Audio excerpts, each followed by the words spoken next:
Halo sahabat anak istimewa semua di rumah, selalu semangat bunda-bunda hebat di rumah yang sama-sama memiliki anak istimewa di luar sana. Jadi di sini saya mau sharing tentang mulai kapan sih Mas Gibran ini mengalami epilepsi, mulai kapan sih dia didiagnosa CP, dan perkembangan apa aja sih yang sudah dicapai ketika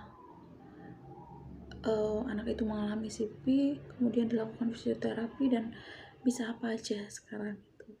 Jadi Gibran ini mengalami epilepsi, tanda-tandanya ini udah kelihatan di usia 3 bulan. Waktu itu setelah vaksin DPT dia panas, sebenarnya nggak tinggi ya, tapi mungkin setiap anak itu beda-beda. Dia panas, kemudian itu hanya awalnya saya nggak sadar kalau itu kejang. Ternyata setelah dibawa ke dokter menjelaskan itu salah satu tanda-tanda kejang. Jadi dia matanya melotot gini, kemudian secara berkala DPT berikutnya dia juga kejang sebentar, hanya sepersekian detik.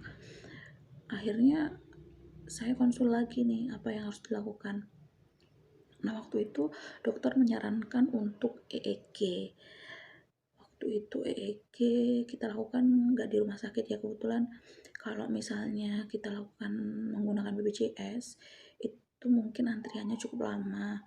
Jadi Gibran waktu itu dilakukan pemeriksaan EEG-nya di laboratorium swasta gitu loh.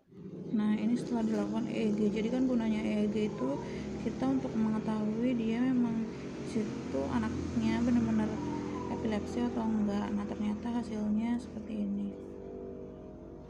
EEG saat rekaman abnormal, didapatkan gelombang epileptogenik di regio sentrotemporal bagian kiri. Artinya yang mengalami keabnormalan itu ada di otak sebelah kiri.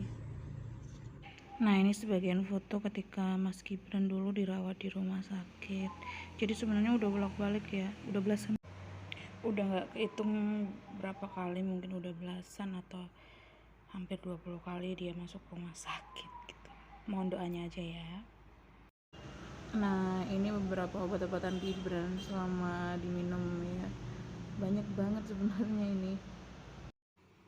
Semua ibu mungkin gak tega ya anaknya ditusuk jarum bolak-balik, tapi mau gimana lagi, yang namanya ujian ya tetap harus kuat apapun yang terjadi, karena ujian dari Allah ya memang ujian untuk kita naik kelas, untuk kita belajar ikhlas, untuk kita belajar sabar gitu.